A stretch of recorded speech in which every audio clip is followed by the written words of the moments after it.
a break anyway, haven't we? Yes. Or have we? And we're going to be late starting. Okay, correct.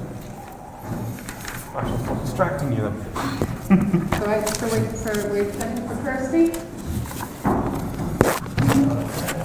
It's Kirsty, yeah. Anybody called Kirsty who wants to present? If not, your sessions are just getting a lot longer. That's good. I always go too long anyway. It means I won't have to gabble so much.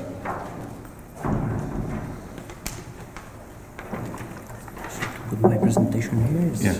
In this laptop. This is my laptop, so... Are you Kirsty? Okay. Kirsty, no. Segar. We have 4 sessions.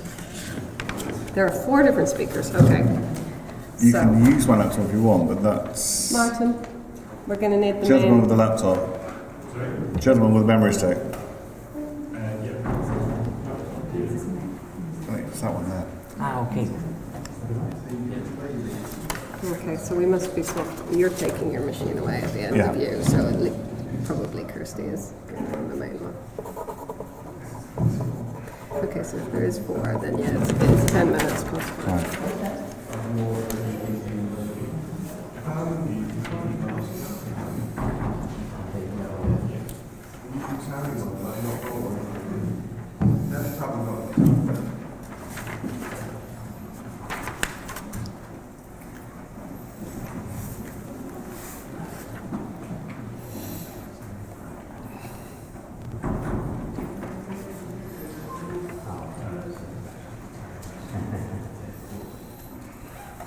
Is there anyone who thinks they're presenting in this session who isn't sort of congregated around this area, whose name might be Kirsty?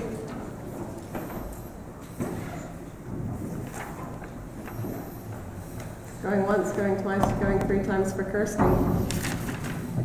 Right, gone. Phew. I can speak slowly. Okay, well, out of consideration for the people who are here and the short time that we have. So this session is from 10:30 till 11:30, and we have 3, maybe 4 presenters in the session. So each presentation will be about 10 minutes, and then there will be an opportunity for questions. So get your questions ready. This is West. Come on in.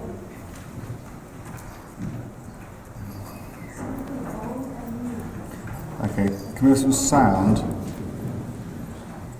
Martin, can we have a bit of sound? Sound.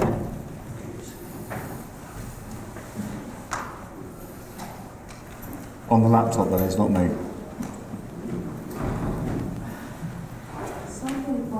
Yeah.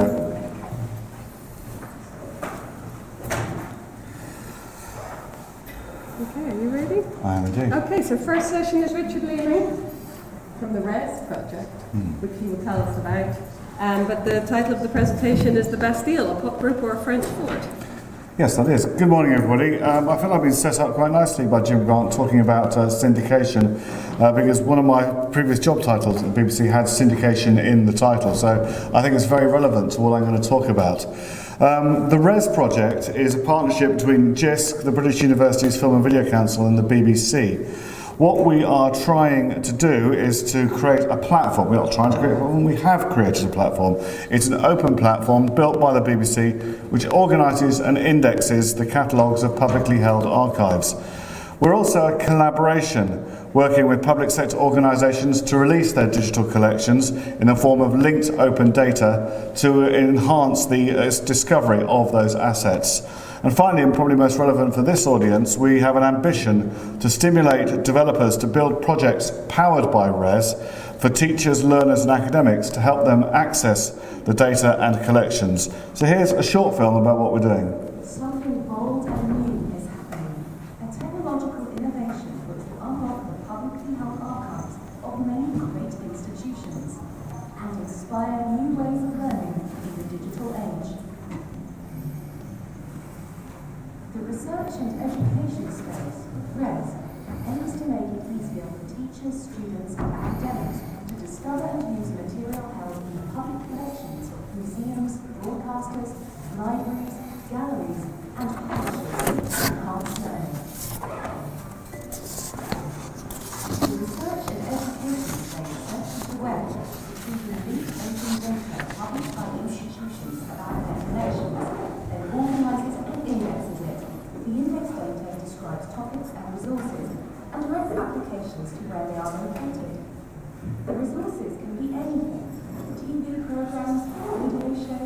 images, documents, or other digital assets. The platform does not republish digital media itself. Instead, it finds places where the same topic is described, keeping track of where it can be found and whether it can be accessed. It delivers a comprehensive list of everything about that particular topic. RES then provides open APIs, enabling anyone to build teaching products that can be simply and easily accessed by UK students, teachers, and academics. Most search engines look at everything available across the web. For example, if you search for Bastille, it will display high-ranked material first, making it more likely to get references to the pop band than the French fortress. And it's not always clear who the material belongs to. The research and education space works differently. When you use a product powered by RES, your search will match the topic of your choice, and the platform will provide you with the information about the related resources from all the reliable collection holders it knows about. We want greater collaboration with collection holders to release your catalogues as linked open data. We want the vision of product developers to help us shape the many digital products which can be powered by RES. And we want to hear from those in education to tell us what you want. We need you to help us make RES the best in class. And end on bad pun. So, to recap, RES is a semantic web platform that indexes collections of material from anyone who publishes their catalogues as linked open data. The data must contain an explicit, machine-readable and open license. And the assets described by the data can be licensed in any way the asset chooses, so long as the licensing is described in the data. I'll come back to that point later. So here's something that's available via RES right now, and bizarrely yesterday I was giving this presentation actually in the Wellcome Library, so I sort of felt quite close to this, even though this is all digital. So this is Darwin's On the Origin of the Species, held by the Wellcome Library and indexed by RES. Right now we're indexing data from world-class institutions like the British Museum, the Open University, the Wellcome Trust, the Natural History Museum and the BBC. We're also talking to as many people as we can. Recently, our current list of people we're working with includes Culture 24, the Collections Trust, Your Art, the National Library of Wales, the British Library, the Science Museum, the Royal Opera House, the National Archives, Wikidata and Edinburgh University. Really pleased that tomorrow I've got a whole day of meetings lined up with major Scottish cultural institutions as well, because we haven't done enough in Scotland recently, though we have been doing a lot in Wales. We've talked to dozens of other institutions, and everyone we've spoken to has been so far very keen to work with us. And we've made more than 1 million TV and radio programmes from our digital archive available. That's dating back to 2007. Further, this week we're launching the BBC Shakespeare Archive resource to provide online access to hundreds of BBC television and radio broadcasts of Shakespeare's plays and sonnets, as well as documentaries about Shakespeare. These programmes date back to the 1950s and include the first British televised adaptations of Othello and Henry V, classic interviews with key Shakespearean actors including John Gielgud, Judi Dench and Laurence Olivier, several of Shakespeare's famous sonnets and TV and radio broadcasts, and more than 1,000 stills of Shakespeare's productions. There are already thousands of BBC programmes permanently available via our website, though if I'm honest, they're not always as easy to find as they ought to be because they're not collated in one central place. So this summer, BBC Radio is publishing linked data about its 13,000 permanently available full-length radio programmes, which include things like, and I shouldn't go off script because I've just forgotten, the In Our Time, that's what I'm talking about. Also 20,000 clips, we'll be indexing them hopefully in RES. This adds to the almost 4,000 permanently available TV programmes that my team is collating. And this is a good point to talk about the RES approach to licensing. As I hinted earlier, we understand the difference between licensing data and licensing assets. To be indexed by RES, everything must carry an explicit machine-readable license. But RES requires that data be licensed under one of 9 licenses, 9 open licenses I should say, but for the avoidance of doubt, a Creative Commons non-commercial license is not an open license. But we understand that it might be harder to license your valuable assets openly, though we prefer that you did. Because here's the confession, BBC TV and radio content isn't licensed openly and can't be, it's just far too complicated, there are far too many copyright holders. but we have made as much as the program metadata available as we can under RES, and the programs are available via ERA licensed organisations that deliver into schools, colleges and universities, and that's how we've gone back to make the million plus programs that we have digitised since 2007 available in schools and colleges and universities across the UK. So I thought I'd expand a bit about linked open data. If I go slightly technical here, I apologise, but linked data refers to a set, also, if this is not news to you, I understand it, I also apologise. Linked data refers to a set of best practices for publishing, sharing and interlinking structured data on the web. Its main objective is to liberate data from the silos that are framed by proprietary databases, schemas or proprietary website, and it follows 4 rules set by Tim Berners-Lee in 2006. These are use of uniform resource identifiers, that's URIs, for identifying entities or concepts uniquely in the world. Use of HTTP URIs for retrieving resources or description of resources. Use of standard formats like RDF for structuring and linking descriptions of things. And this is the really crucial bit, use of links to other related URIs in the data to improve the discovery of related information on the web. These principles are best described as rules, but really they're recommendations or best practices for the development of the semantic web. Data can be published according to the first 3 rules, but it's only when it's the 4th rule that it's really linked data, and it's only really when it's got an open license that it's linked open data. Tim Berners-Lee defined a 5-star schema for linked open data, and we are, and the 5th star is data that's available via open formats, containing a link to other people's data and has got an open license. Now, we are unashamedly built around 5-star data. We have had internal arguments in the team about whether we should make it easier to publish RES-compliant data, but the view that has prevailed, which I think is the right one, is that if we get the data absolutely right, then everything further down the chain follows. So there are lots of resources for educators out there already, but what we hope to achieve with RES is to make the aggregation and discovery of such resources much, much more efficient. And this is the point that Jim Groom was talking about in the keynote this morning. It's releasing data from those silos. Human searching for information is a manual task. The original web technologies involve a lot of human understanding. It's time consuming, it's frustrating, and the one thing we know about educators is they have very little time. Searching for information manually involves going deep into one silo, coming back out and diving into the next. Linked open data allows the machines to do that work for us.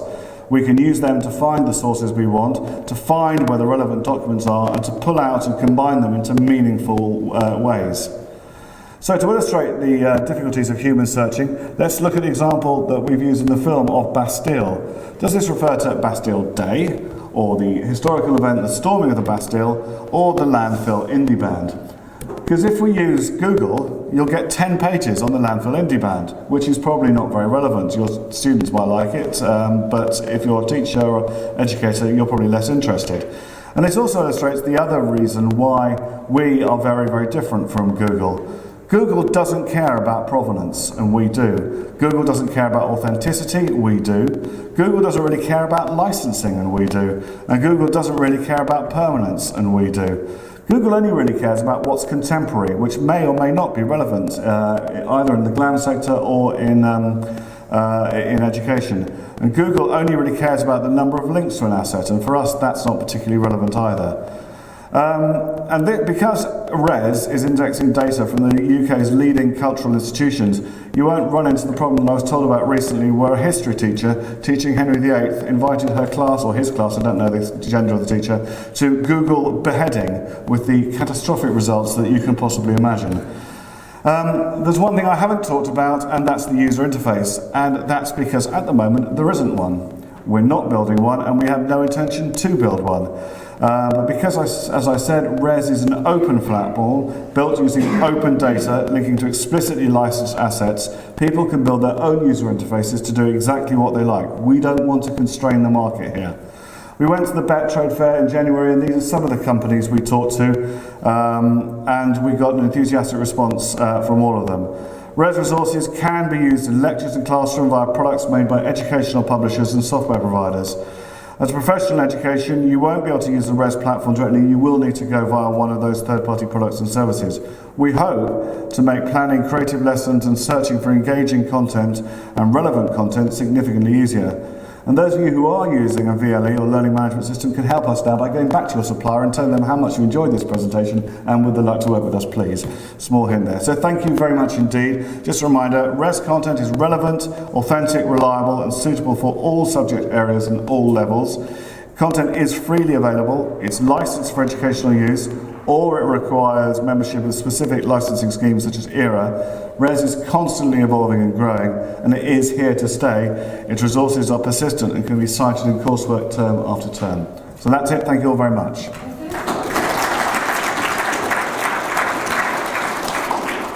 Just before I invite questions for Richard, can I just check for Kirsty? Oh, no. Are you being Kirsty? I've got a question. No, yeah, no, I'm just checking. Is Chris still playing in the archive this morning? Okay, so we have plenty of time for questions. Good. I like questions. Josie. Thank you. So, you talked about the current situation in terms of BBC assets and the licensing difficulties. And it's great that, you know, you've obviously got a clear recognition of where would be ideal to kind of move towards. Strategically, is the BBC moving towards a more kind of open licensing model and to brokering those deals as it goes through its contract process? The BBC is a very large organisation. We're like any big city. We're a collection of villages. So opinions may differ from place to place. I mean, the Director General has repeatedly talked about open. There are different conceptions of what open means within the BBC. I mean, particularly, I'm arguing strongly against the idea that open means allowing other people to put stuff on iPlayer. That, to me, is not open. So the short answer is, and I can't speak for the whole of the BBC, unfortunately, no, we're not. There are parts of the BBC, like the team I'm in, which explicitly believe in open, believe that open is fundamental to the future of the BBC as an organisation, and we're going to continue making those arguments. But there are other powerful arguments as well that open might undermine value for licence fee payers. It's a good argument that if we made all our programmes data open, then TV manufacturers would build their own version of iPlayer and stick it on TVs, and iPlayer as a consumer product, which the BBC's in a successful consumer product, the BBC's invested large sums of money in, it would be badly impacted. So we have to push the open agenda at the BBC, and we have to look carefully about how we're going to do that. For the moment, I think we've gone as far as we can right now in making everything from our archive back to 2007 available via ERA licensed assets, and via RES we've got a lot of program metadata available as well, but to actually look at or listen to the TV or radio program, you have to be logged into either BUFVC or Planet eStream or ClickView coming soon. That particular thing isn't going to change. That requires a change to the law, and I don't think that's going to happen at any time soon. But thank you.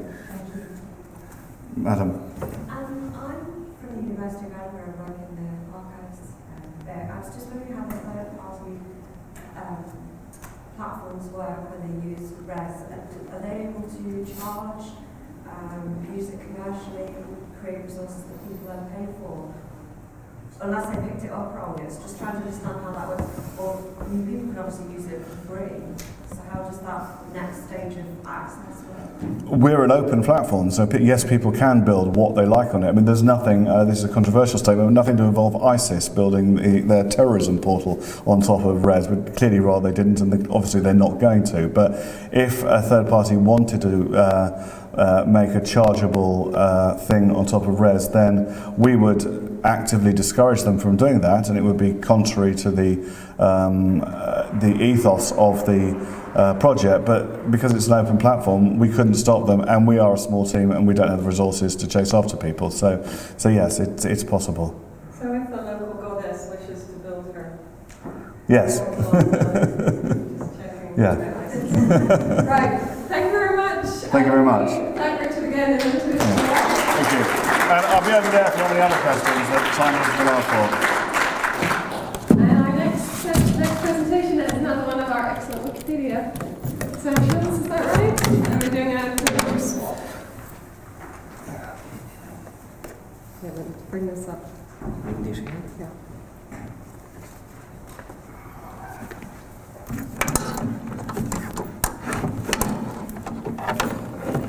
Yes. Don't know, do we have tech support in the room? I guess we just try plugging it in. Yeah.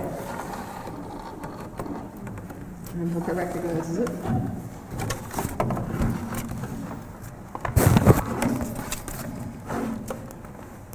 I think we have to press something. Press something? This one. No.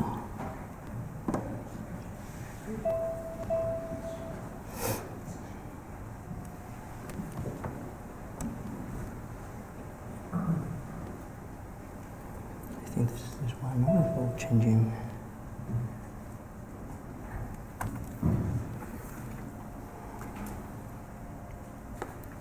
Let's see. And then we close the laptop. Close it down and start again. That's working through.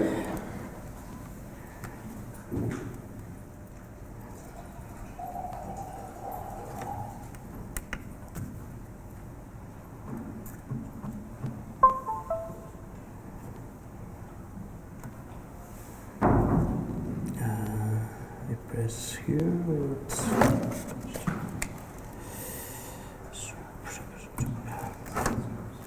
Oops. It is the password here. I mean,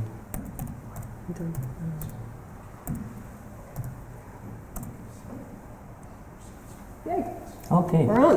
Okay. Great. So, without further ado, so Anthony. Anthony's going to tell us about another presentation in our Wikipedia series. This is about using Wikipedia as a primary course resource. Yeah. Okay, thank you. Okay, thank you very much. Good morning, everybody. This research work is about the learning effectiveness, the evaluation of the learning effectiveness and the perceived value of Wikipedia as a primary resource course. And in my presentation, I will give you a brief introduction with the main research questions. Afterwards, the general theoretical framework we have considered in this application. And then we will describe the concrete application, and we will show the main results of the evaluation of this application. So Wikipedia, we all know that Wikipedia is core to open educational resources, and also it is one of the biggest sources of information in the world. But although Wikipedia is frequently used by most of the higher education students, there are few courses, or it's difficult to find courses in which Wikipedia has a central role. So furthermore, we have no evidences or few evidences of the influence of the use of Wikipedia in the academic performance of the students. So in this research work, we will try to answer to this question. So the main research questions are these ones. The first one is we want to analyze the perceptions of the students about the quality of Wikipedia. Afterwards, we will move to the analysis of the influence of this use in the academic performance of the students. And finally, we will link these two first points, and we will see if there is any relationship between the quality perception and the academic performance of the students. So we introduce Wikipedia in the courses through the learning by comparing technique, which is considered in research in analogy as one of the methodologies that permits and facilitates knowledge transfer. So this framework, analogical reasoning,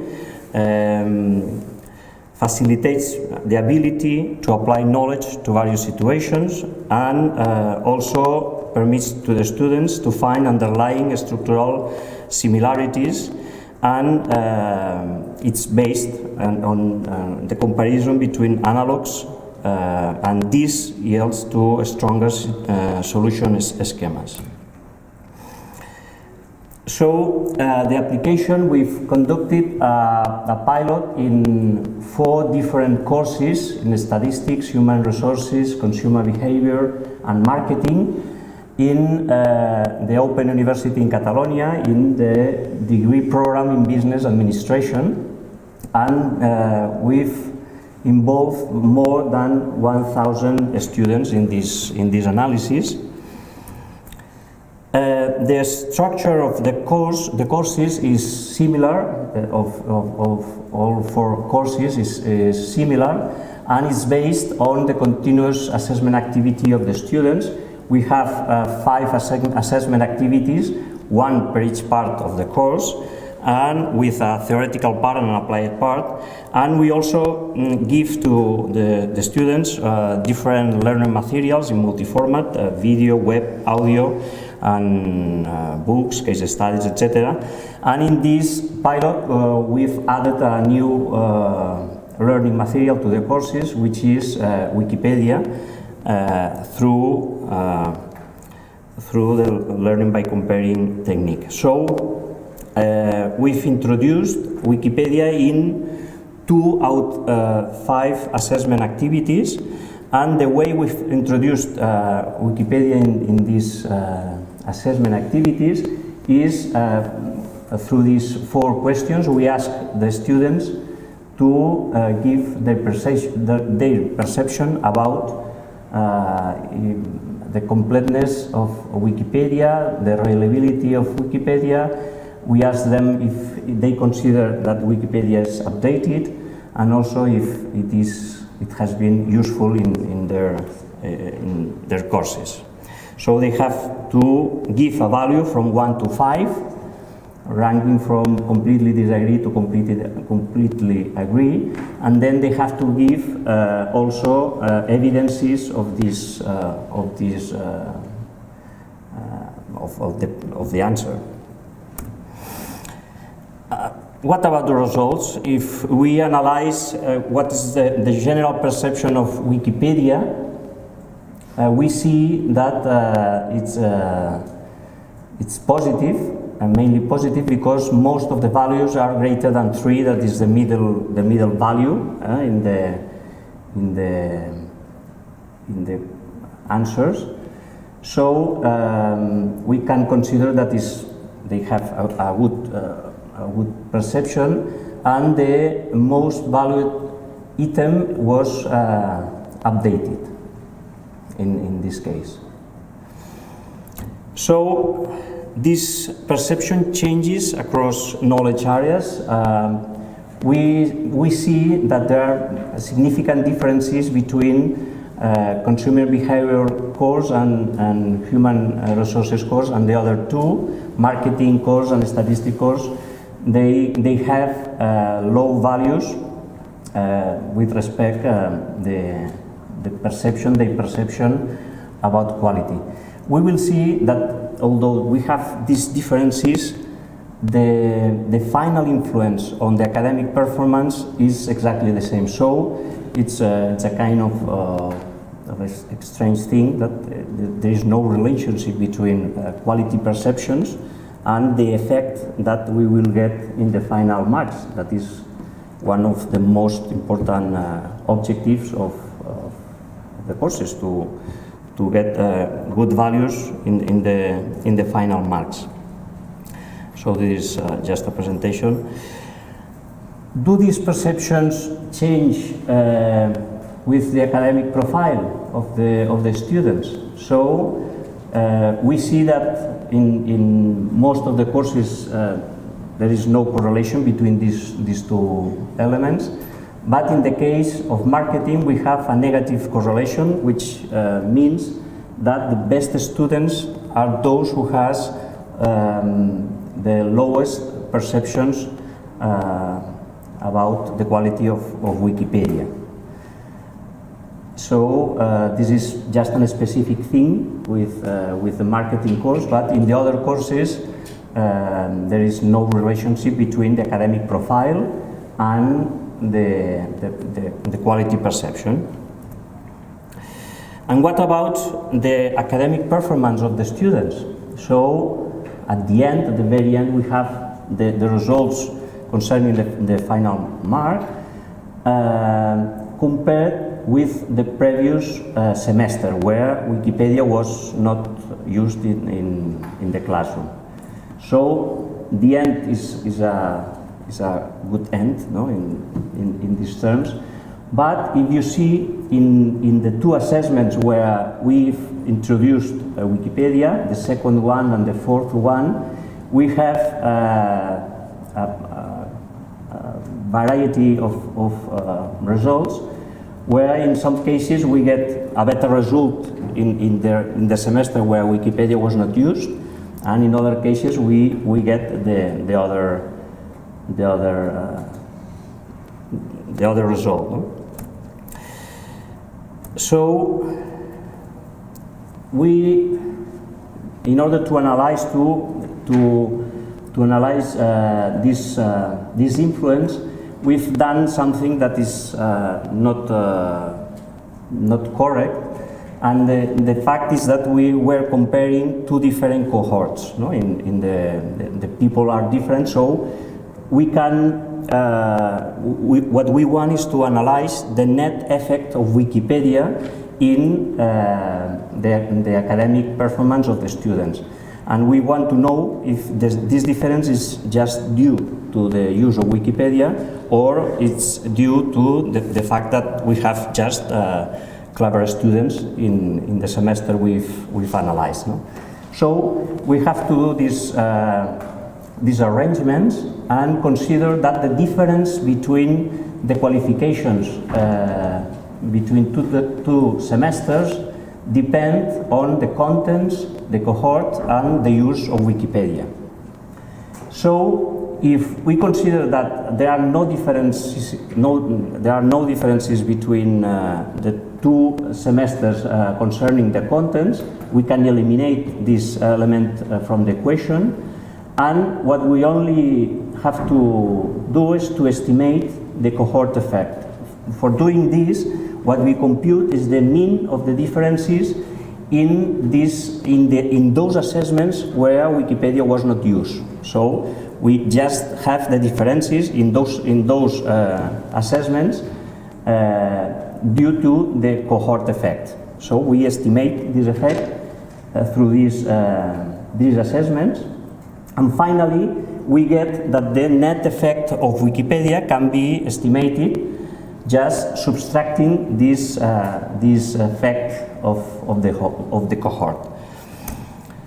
Taking this into account, we get that the influence of the active use of Wikipedia on the students' academic performance is positive at the end. It's also positive in the fourth assessment activity, but this is not the case in the first one.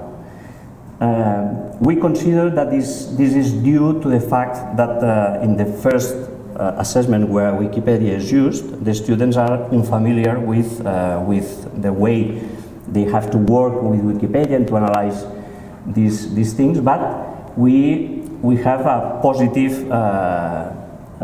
shape, no, in this case, and the effect finally is positive.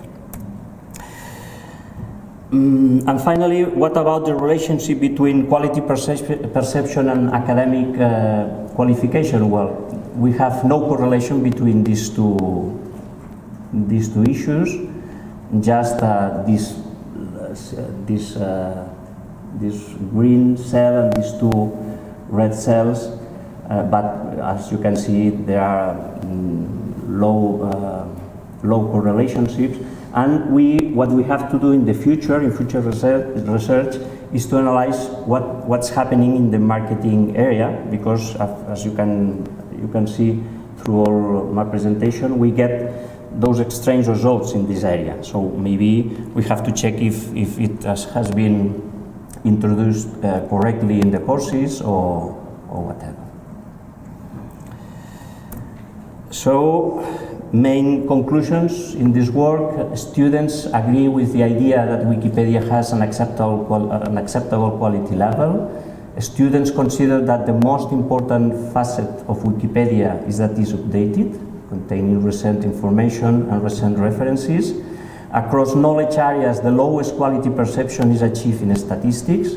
Usefulness is most valued in human resources and marketing.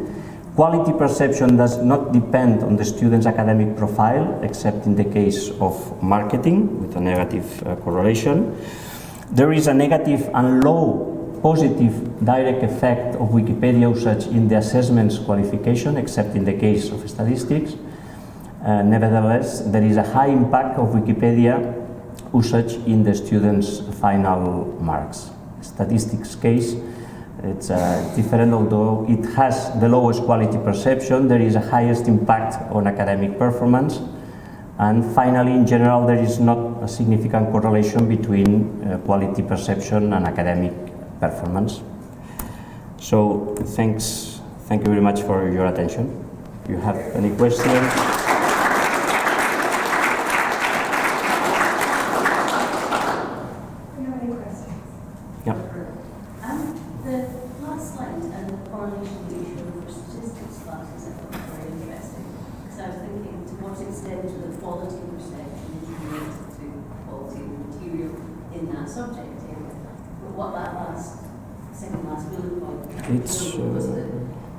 Perhaps, even if the quality of the material students are being asked to engage with is not as good as they think it should be, the very act of engaging with it and thinking critically about it as a source is making them think critically about what they're learning and thus improving it.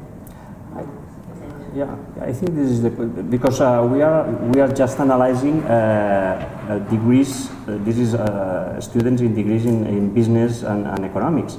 So they are not there to study quantitative topics. So they feel that this is a topic that do not fit well, no, with their objectives. So maybe they do not have still these skills, no, to analyze correctly, to have the correct perceptions about the quality. Yeah, I think so. Sorry, I missed it, but how big were the cohorts that you're dealing with? How big were the cohorts? Class size. Yeah. Class size. Yeah. Each class has 75 students. Each class, and so we have here.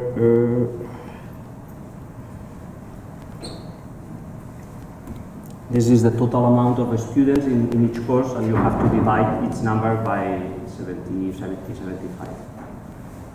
I was wondering, do you have an explanation in terms of the discrepancy between the correlation between the course assessment and the final mark? Have you got an explanation for that? Well, we do not have this. I think that the explanation is. You mean this discrepancy with the first? Well, I think that the fact is that in the assessment, the first assessment where Wikipedia is used, the students are unfamiliar with how to use Wikipedia and how do they have to compare different resources and to see if Wikipedia is. So in the second assessment, they know how to do this, and they are familiar, and then we get this positive effect, no, in this. You know, the second one is quite small, isn't it? And then the final mark, yeah, much more significant one. Yeah. So I was wondering if you thought of the reason why that was. I don't know. Okay. Yeah. For further research. Yeah, sure. Discussion afterwards. Great, thank you very much.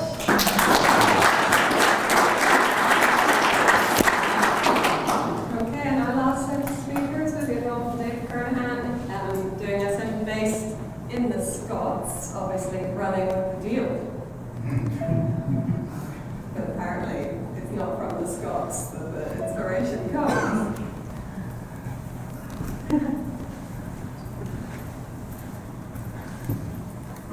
So,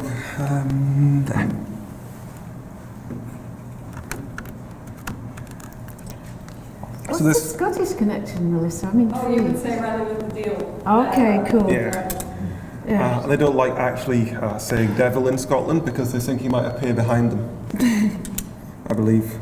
It's actually a Van Halen reference, of course, and we thought we should have some Van Halen this morning, but it's a little early for loud backbeats and primal screams, I think. So I thought I'd try and do a riff on the ukulele, but it sounds horrible. Go on, does anyone want to do it? You want to do it. All right. You know you do.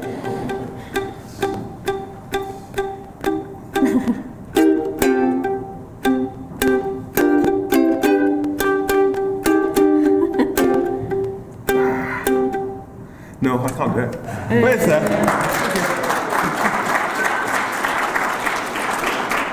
Maybe you could help find some slides and do something. Oh God, sorry. Right, okay, anyway, Vivian Rolfe, this is my co-presenter George for me, so I'm sure you all know him very well. The inspiration for this talk really, and this kind of line of inquiry, and I think as you'll see as we get to the end, it's a bit of a mess yet, and we really want your input into thinking, you know, if we are going to think more critically about the movement and where we're going, where we've come from, you know, what can we learn from the past. I think it's quite important that sort of the frameworks and the things we're going to discuss, you know, it's a community approach to it. And we just want to throw some ideas together today about how we might approach thinking more critically about what we're doing and whether we need to. And the ideas from it came from the US conference last year, when there was sort of side mumblings within the conference that where's the research and what we're doing, where are we evaluating what we're doing, and where are we thinking critically about what we're doing these days. And I think it's quite interesting as an academic when I think about what conferences used to be like 20 years ago. This would be the critical debate. This is where PhD supervisors would stand up and have a scrap with each other and debate each other. But of course today we're working out in the open. So where are our critical spaces and where are we having those discussions? So I think if I sound jumbled, it's because I am jumbled and still sort of finding my way and navigating my way through what I think we need to be doing. So there were some really interesting blogs that came out of the conference that was in Vancouver last year. So if you go onto the OpenEd 15 website and look at their archive, there's some fantastic writing. There's about 15 articles, and these were some really interesting ones. So Robin DeRosa thinking about, well, where's the pedagogy? You know, we're talking about textbooks are one artifact, one line of inquiry, but actually what's happened to the rest of the activity that's going on, actually that is so vibrant within this community and so apparent within this conference, all these big and little projects, it all works and it all matters, doesn't it? And that was Adam Kroon as well. He says, you know, in a few years' time, are we going to look back and say, is that what we meant? Do we want to be talking about content and adoption of content? Is that what the open community meant? So his blog was absolutely fantastic. So I was thinking, well, you know, if we do want to move into sort of a more open direction and not just go down one route, what does that mean for us? What is it we need to do to influence colleagues, influence policymakers? And I think it all comes back to being critical about what we're doing and providing some robust evidence around what we're doing. So here are just some questions to throw out. Where are we actually exploring what we're doing, and where are we publishing and presenting that, and where are we debating that? Are we critical enough in what we're doing as researchers today, and actually how do we measure this? And this is where I've got to really, and chats across the dining room table have been quite bizarre about how do we start measuring, evaluating and thinking robustly about whether we are being critical. So an approach I just took, I always love starting with a bit of a systematic literature approach. It's such a great way of sort of getting a sample of literature in a robust way that can be reproduced. So I can share my processes with you, I can share my search tools that I've developed that you can then build on and adapt. And so that's what I did. So this is a bit of a pilot at the moment. It's a snapshot of the literature, and the intersection I'm interested in is open pedagogy, the impact on learners and outcomes of education, and the learner itself. When you're sort of constructing these searches, you think about them as a Venn diagram, and what I want is that bit in the middle.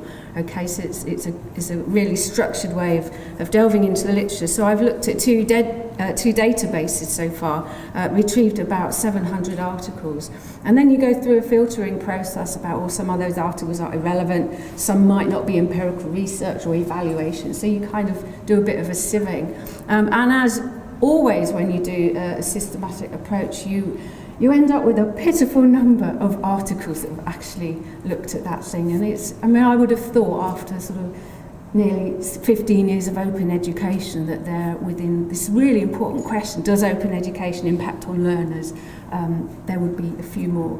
But this is, it's just a pilot search, but I wouldn't imagine there were that many more articles addressing that question. So I ended up with 5 evaluations, so that was interesting. So the thing I thought we could do next in terms of think about, within those evaluations, are they being robust? Are they being critical enough? So there's some new techniques emerging around the field of meta-research where we're actually being critical of that research and publication process. So what you can do is you can look at the outcomes within the papers. Are they reporting positive outcomes only, or are there sort of negative and less successful data also being shared? You can look at whether studies are writing up and being aware of the limitations of what they've done. So that's another sort of handle on whether someone's, when they're writing, are they being critical of what they've produced? That's quite an interesting thing to look at. And also you can look at the citations. So are they, when they're citing and building on the work of others, are they doing that in a robust way?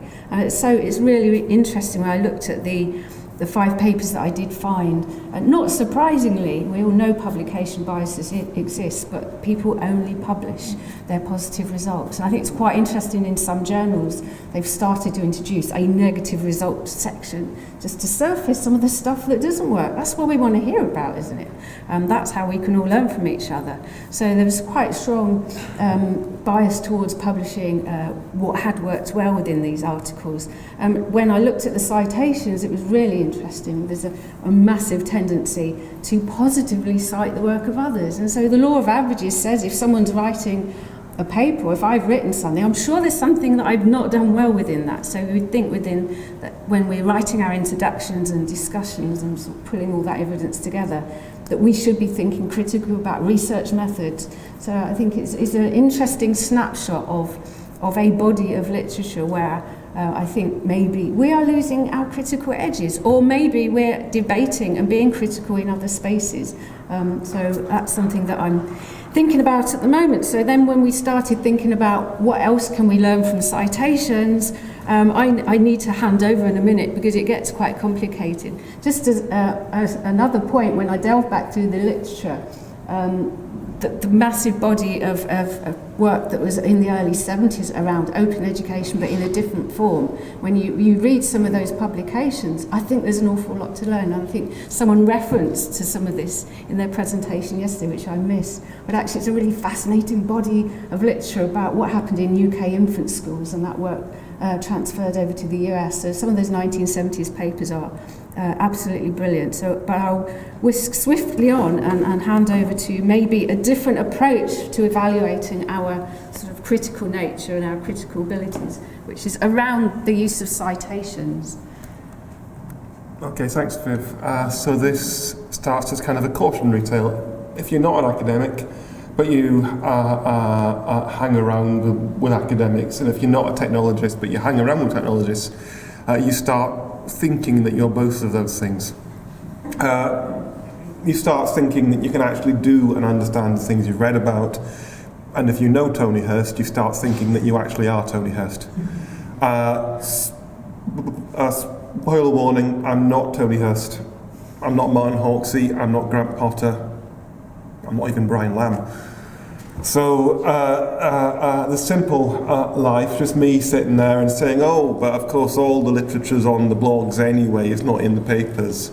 And saying, oh, of course there's a whole field of study of citation analysis, and there's semantometrics and stuff like that. What's going to happen is somebody like Vivian is going to turn around and say, that sounds great, you should do that at the end of the paper. And I found the simple life there, it's so simple. So these are my hypotheses. Effectively, I'm saying most of the really good stuff in open education is in the blog, and in fact it's so good that people will be citing blogs quite a lot in preference to papers. My hypothesis is blog citations can be measured via the parts of the scholarly graph that we have access to. Now that's a big issue in itself, and citations of blog posts will be in papers concerning the kind of topics the bloggers were writing about. So they're actually functioning, these blog posts, as part of the literature. So these are my methods. I'm collecting basic stats from Google Scholar using Harding's publish or perish tool, which is a nice dirty tool for getting lots and lots of details about papers and citation. So I'd look at word frequency in the paper titles, because the paper titles were actually all I could reliably get. And then I would compare them to word frequency in the blog corpus and think, okay, are these citations in papers that are talking about the same thing as the blog does? It's incredibly quick and dirty, probably doesn't stand up to any kind of real analysis, but this is just a demonstration of what you could do. So the blogs I looked at, you will note, I mean, these are all serious bloggers. I mean, these are people that have shaped the field, that have been part of the field. I chucked in a couple of wildcards as well, just because I wanted to look at the term edupunk. I mean, is that referenced in the literature? I was just interested. And there used to be a blog called Connectivism CA, which is something I always went to try and understand connectivism. It seems not to be there, but I'm actually wondering if we can tell if it has had an impact from the literature. So, notable initial findings.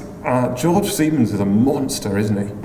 The papers that cite his blog have got a H index of 38.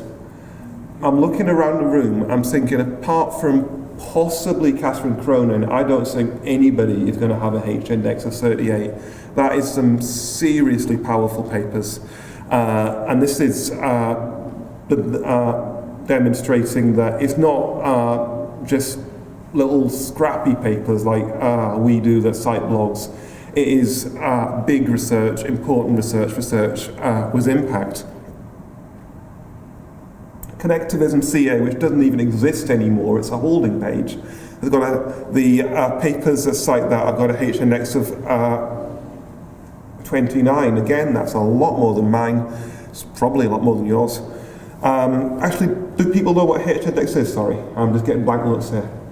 Right, the H index is a measure of the influence of your publications. Basically, it is the number of publications that have had more citations than that number. So, say I published 4 papers, and each of them had been cited 4 times. I'd have a H index of 4. If I'd published 927 papers, but only 4 of them had been cited, each of them 4 times, I'd still have a H index of 4. If I'd had 4 papers, 3 of which had been cited 4 times, one of which had been cited 9 million times, I'd have a H index of 4. So that's how that calculation works. Large amounts of the edupunk literature, by the way, is in Spanish. It's actually nearly all in Spanish. People who write academically about edupunk are in Spanish. And I did a little look at coincidence of citations. People that cite George Siemens are also likely to cite David Weiler's blog. So I just thought that was interesting. So the idea behind semantometrics, which is what I'm moving into at the moment, is that a better measure of the power of the paper is not the fact that there's lots of citations, but the fact that citations are doing something meaningful. As Viv was saying, people tend to do like a shopping list of citations in a particular field. It's like the best of the field at the start of the paper. But what's more interesting is the citations that are actually of that paper in a completely different field, that are actually making links between areas of knowledge. So a paper that linked, as you can see on this graph here, which I've taken from the JISC-funded semantometrics project, which is really cool. You should read about that. So that citation there, the big long one, that's the most powerful citation because that's joining two different fields of knowledge. A quick note, I've probably not got time, a little note on what a citation is. Read that blog post by Cameron Nealon, it's awesome. I'm a big fan of Cameron Nealon now, he's my go-to person for kind of all this. And citations are complicated. They don't just mean I've read this paper and I liked it, or I read this paper and I'm borrowing bits of it. They can mean all kinds of things. So, I mean, get into that, read about that. A little bit of methodology. What I did, the dark circles here are the common terms in the titles of the papers that cite each blog. The light terms are the common terms actually in that blog. So I reckoned that if the light circles are a good predictor of what's in the dark circle, then the blog is still powerful and important, but it's not as important if there's a big difference. That's actually more important if there's a big difference between the two baskets of terms. Now you can do that quickly yourself, and you can just map that. What I find is really interesting, the citations always talk about technology. The blogs themselves, we don't talk about the technology, we don't actually write about it. That's not the point of the blogging, so that's all kind of really interesting to look at. But I thought to myself, Martin Hawkes is going to be here. I'm not going to just sit here and put things in groups because they look nice. Let's get some algorithms going on this. So I came up with a metric of semantic prediction. So how good are the top 5 words from each blog at predicting the titles of citing papers? So if you've got a high number down there, it's actually a really good prediction that the people that cite you are citing in the same field that you're blogging about. If you've got a low number, like Audrey has, or to a certain extent like Martin Weller has, it means that people are citing your work outside of the field that you are ostensibly writing in, which I think is a measure of the fact that in some cases the stuff on the blogs is so powerful that it's actually going wildly outside the field. It's people's go-to references if they don't actually know the field as well. George Siemens is probably high simply because there's lots and lots of citations there. So it's still quite a dirty metric. It would be interesting to clean it up, and I'd love to talk to people about that if we can. So overall conclusions from my bit and Viv's bit. You can come back up now, Viv. I've stopped doing the horrible stuff. So there is still a lack of robust research. This is something I've heard Viv said so many times, that there's not the robust research here, and obviously subject to bias. The social media thing is an interesting new angle into it. We can't tell much yet. I'd like to do some more of it. So we think, looking at this field in the future, we need a combination of these approaches, of these metrics, in order to go forward. Do you want to take off from here? No, I think we're pretty much done. Okay, we're pretty much done. Melissa's standing on the side. I hadn't planned one. Any requests? Don't give me any requests. Don't encourage her. No, we'll end it there because I think... Okay, yes, some further reading. So yeah, but that's what we did. Thanks very much.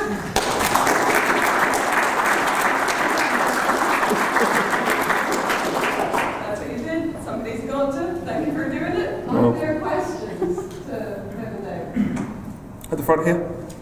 I've got a comment and a question. Firstly, this happens to be the second presentation including a systematic literature survey that I've seen in completely different fields within a week. And I'm really encouraged by that because I think it's a great thing to do. There are some things in common, and I think this is probably always going to happen. You both went from hundreds or thousands down to a mere handful. But I think it's a very useful handful, and it's a really good way of getting a grip on what's going on. And my question is, I agree there's publication bias, but perhaps you're being a bit pessimistic about it. So, for example, we published something on using our own OER, and it went really well. And we acknowledge this in the paper. It's a preliminary study. We're the people who developed it. It would have been a disaster if our evaluation showed it didn't work, because we were really enthusiastic and put it way above time. So is it really a symptom of the literature being preliminary? So if this was developing a drug, you now need a clinical trial done by people who didn't have a strong belief in that drug, maybe didn't even think it was going to work. But that needs all kinds of funding and organisation. Absolutely, I think it's a figment of, we don't tackle education in programmes of research. I think a lot of education comes out of staff training, postgraduate certificates, where you're absolutely right. That's why I started off and I did a small study. We get funding for a year and you might tag on an evaluation, so you don't build up a programme of inquiry. So I think you're right. I think then that leads to sort of small scale studies that you can't sort of extrapolate from. So I think that's part of the education research approach, isn't it? But also, I think, again, there is a tendency to publish stuff that works. And what about the stuff then that wasn't so successful? The law of averages says, if we're evaluating something, some of it must not be working. But we don't see that literature, which I find interesting.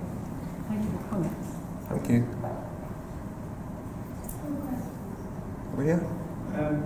You mentioned sort of Cameron Nayland and also about research going out into social media.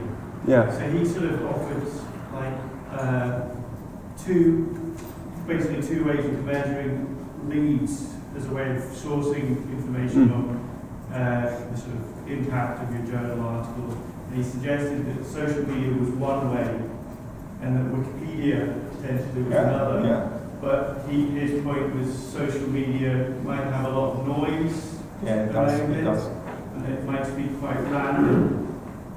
But you could just pick out interesting stories from social media, like if it's picked up by a health worker or politician. So I just wondered what your sort of thoughts were about sort of the usage of social media, or conversely, what your thoughts of sourcing through Wikipedia. I'd love to have looked at both of those sources. The subtext of what I did do, I did that in about 4 hours on a Sunday afternoon, so I was really just taking an early look. I actually wanted to introduce the idea of those tools and those ideas to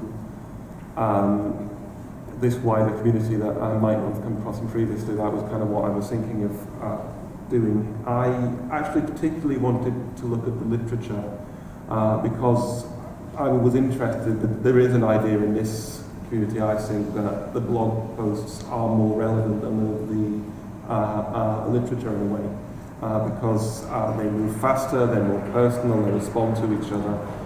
I was just wondering if they were reflected in the scholarly graph based on what I could see of the scholarly graph. Now, of course, the big issue here is people are publishing papers on open education in closed journals where I can't read them and I can't look at the citations.